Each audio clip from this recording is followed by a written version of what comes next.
नमस्कार दोस्तों, स्वागत है आप सभी का आपके अपने चैनल खुशहाल ज़िंदगी में। दोस्तों, आज के वीडियो में हम बात करेंगे शनि अमावस्या के बारे में। जानेंगे कि शनि अमावस्या कब है और शनि अमावस्या के दिन ऐसे कौन से उपाय हैं जिसके द्वारा व्यक्ति अपने फूटे से फूटे किस्मत को सुंदर बना सकता है। दोस्तों, कभी कभी हमारे कुंडली में राजयोग होता है, लेकिन वह प्रत्यक्ष रूप से हमें दिखाई नहीं पड़ता।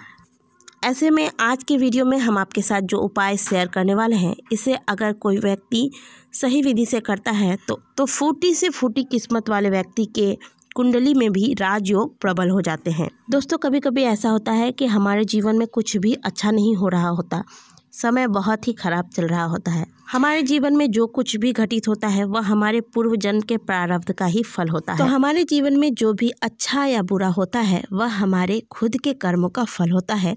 अगर आपका समय अच्छा नहीं चल रहा है तो यह आपके पूर्व जन्म के किए हुए कर्मों के ही फल हैं, जो आपको कष्टों के रूप में प्राप्त हो रहा है। इनसे मुक्ति का एक बहुत ही बड़ा और अद्भुत उपाय आज हम आपको बताने जा रहे हैं, और इस उपाय का लाभ बहुत से लोग पहले ही उठा चुके हैं।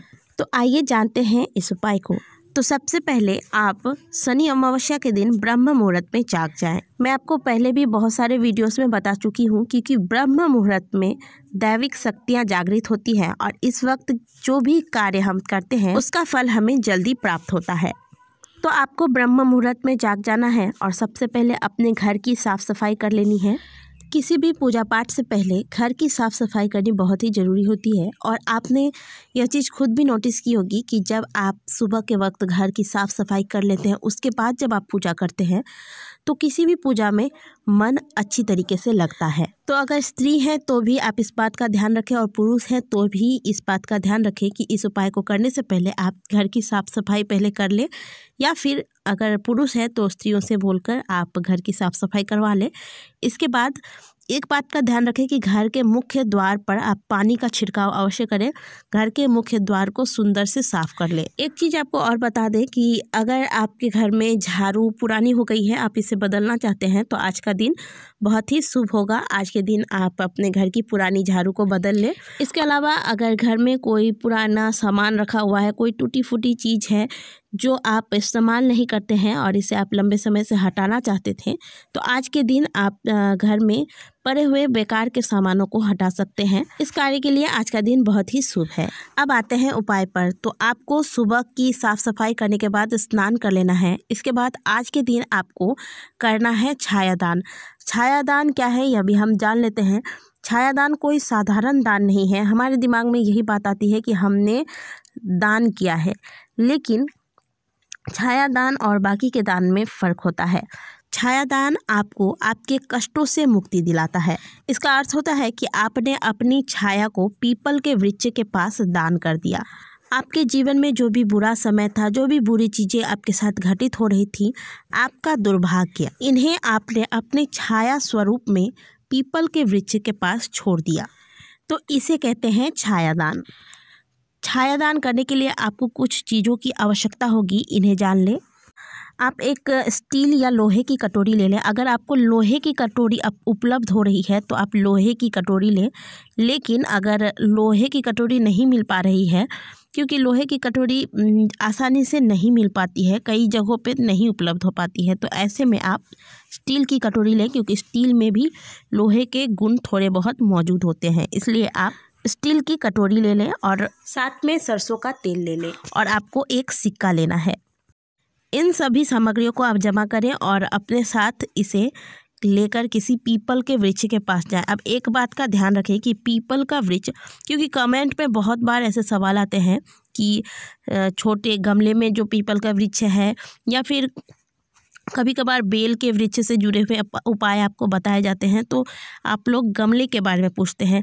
तो मैंने आपसे पहले भी कहा है दोस्तों कि जो गंगा जल आप बोतल में भर के रखते हैं उसकी अलग महिमा है, और गंगा नदी की अलग महिमा है। इसीलिए जो भी आपको पीपल के वृक्ष या फिर बेल के वृक्ष से जुड़े हुए उपाय बताए जाते हैं, तो कोशिश करें कि जो पुराना वृक्ष हो थोड़ा, उन वृक्षों के पास जाकर इन उपायों को आप करें। तो ये उपाय भी आप कोशिश करें कि जो वृक्ष, पीपल का वृक्ष थोड़ा पुराना हो, ऐसे वृक्ष के पास जाकर आप इस उपाय को करें। तो वृक्ष के पास जाकर सबसे पहले तो आप 1 लोटा जल चढ़ा दें वृक्ष के पास, क्योंकि यह शनि अमावस्या है, शनिवार का दिन है। ऐसा कोई नियम नहीं है कि छायादान से पहले आपको जल चढ़ाना है, लेकिन क्योंकि शनिवार के दिन तो लोग वैसे भी पीपल के वृक्ष के पास जल चढ़ाते हैं और ऊपर से शनि अमावस्या है, तो अगर आप आज के दिन पीपल के वृक्ष में जल देते हैं तो यह काफ़ी शुभ फलदायी होता है। इसीलिए 1 लोटा जल पहले आप पीपल के वृक्ष पे चढ़ा दें।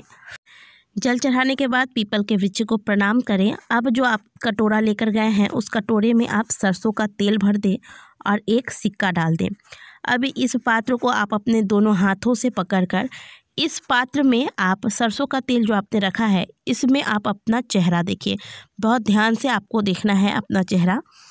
इस दौरान आपको कोई जल्दबाजी नहीं करनी है। आप अच्छे से अपने चेहरे को देखेंगे, अपने नेत्रों को देखें, नाक को देखें, अपने होठों को देखें, मतलब आपका पूरा जो चेहरा है वो आपको दिखना चाहिए। इस तरीके से आपको देखना है। अब आप अपने उन कष्टों का स्मरण करें जिनसे आप बहुत परेशान हैं और आप चाहते हैं कि शनिदेव की कृपा आप पर हो और शनिदेव इन कष्टों से आपको मुक्ति दिलाएं। इन कष्टों का आप स्मरण करें, फिर आप शनिदेव से इन कष्टों से मुक्ति के लिए प्रार्थना करें।